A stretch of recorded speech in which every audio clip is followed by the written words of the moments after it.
Okay, thanks for coming in and settling so quickly. Athena, would you read out the aim for the lesson, please?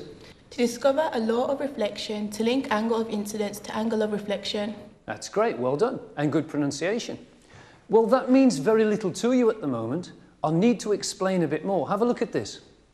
Here's the light source, the ray box, and you shine a single ray of light to hit the mirror, a plane mirror, that's a flat mirror. And I'm sure you know that the ray of light, the beam of light, will be reflected. It will bounce off. But the purpose of the lesson is for you to try and discover a link between the ray of light that's going to hit the mirror and the ray that's reflected from it.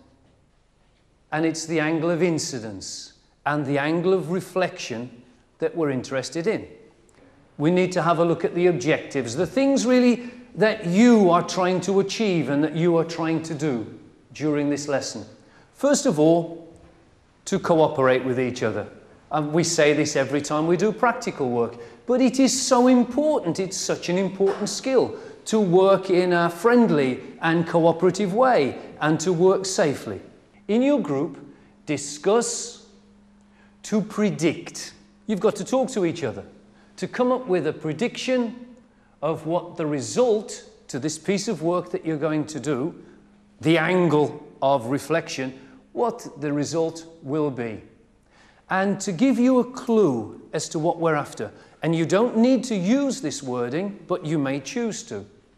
You may start by saying, I think that when the angle of incidence is 40 degrees, the angle of reflection will be... That may help. And finally, in conclusion, we'd like your group to state the law that you think you found, linking the angle of incidence to the angle of reflection.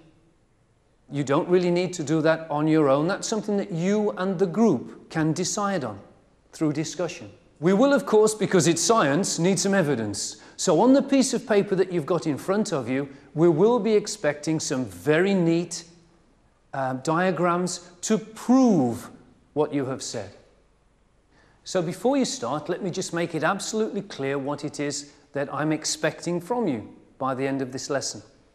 First of all, through your little discussions, a clearly stated and written prediction. You can do that on the sheet of paper. Secondly, there should be at least 3 diagrams on the piece of paper showing different angles of incidence and their angles of reflection. The neatness of diagrams is very important. Show the angle size. Use the protractor to measure them. And finally, again written on the paper, a clearly stated conclusion or the law that you've discovered during this lesson. Do you have any questions? Okay, have a discussion and write your prediction.